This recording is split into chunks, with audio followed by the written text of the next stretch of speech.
Nous avons ouvert la page modèle dans laquelle nous avons précédemment inséré plusieurs images. Notamment, nous avons également inséré dans des leçons précédentes les liens sous forme d'encre. Les liens sont toujours présents. Ce document va nous permettre de regarder les différents outils intégrés à Dreamweaver qui permettent de modifier des images. Lorsque l'on sélectionne une image, la palette des propriétés de l'image s'affiche, nous présentant sa taille en largeur et en hauteur. Donc des images ont des tailles différentes. Je reviens sur la première image.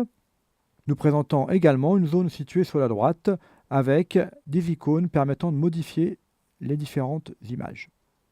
Lorsque l'on clique sur l'une des images, l'icône de Photoshop apparaît, qui permet d'ouvrir cette image dans le logiciel Photoshop. Si vous souhaitez l'ouvrir dans un autre logiciel, nous allons modifier les préférences depuis le menu Édition, Préférences, Type de fichier éditeur. Nous sélectionnons alors le type de fichier, en l'occurrence ici il s'agit d'un JPEG, et nous constatons que Photoshop est l'éditeur principal. Je clique sur Fireworks, que je rends éditeur principal, et je valide.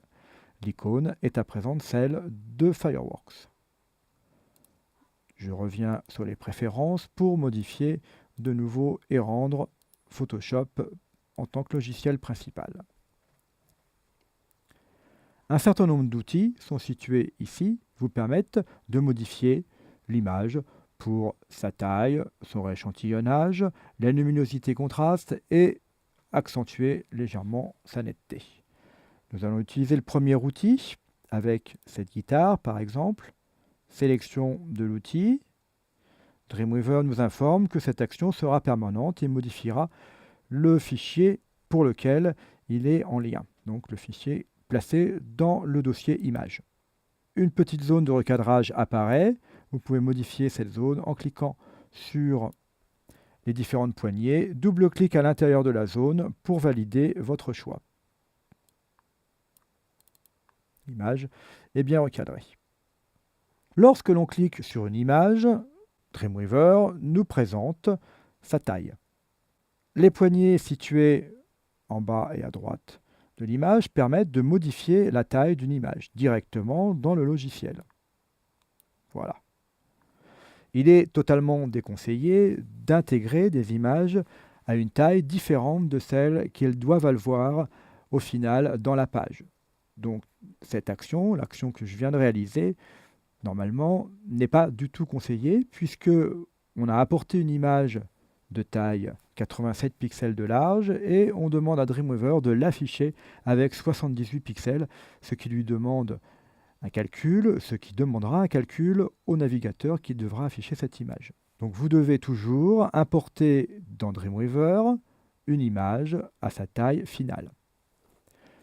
Lorsqu'une image a été modifiée au niveau de sa taille, comme celle-ci, Dreamweaver l'affiche dans la palette des propriétés avec des caractères gras et une petite flèche arrondie. Un clic sur cette petite flèche permet de rétablir la taille originale de l'image. Nous allons voir à présent d'autres outils concernant Dreamweaver. Donc cet outil, qui est pour l'instant masqué, s'affiche à partir du moment où on recadre légèrement la taille d'une image. Donc quelque chose qui normalement est proscrit, mais pour lequel nous devons malgré tout avoir une action. Si cette image finale, si ce recadrage, si cette modification de taille vous convient, vous pouvez malgré tout valider cette modification en cliquant sur ce bouton rééchantillonner, ce qui permettra d'avoir une image finale dont la taille sera réellement de 102 par 81.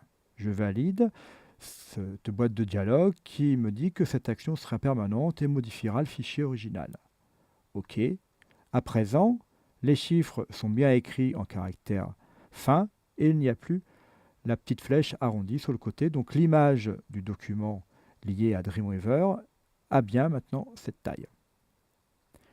Les deux outils suivants permettent de modifier l'image au niveau de sa luminosité et son contraste. Je vais baisser légèrement la luminosité et baisser le contraste. OK. Et le dernier outil permet de modifier la netteté de l'image. OK. Nous avons ainsi travaillé directement sur les différentes images intégrées dans Dreamweaver.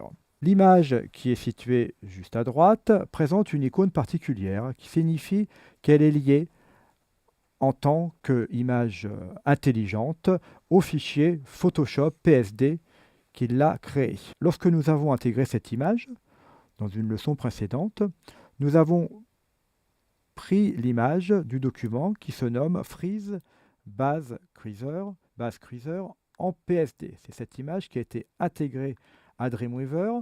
Dreamweaver a créé un lien entre l'image PSD, donc originale. Dreamweaver a créé une nouvelle image que nous avons nommée Base Creaser JPEG, donc c'est un fichier JPEG qui est actuellement à l'écran, mais qui est totalement lié avec le fichier PSD. Nous allons pouvoir éditer cette image dans Photoshop, la modifier par exemple en changeant la couleur de l'image. J'ai ajouté un calque de réglage. OK, et enregistrer simplement ce document Photoshop PSD. CTRL S pour l'enregistrer. De retour sous Dreamweaver.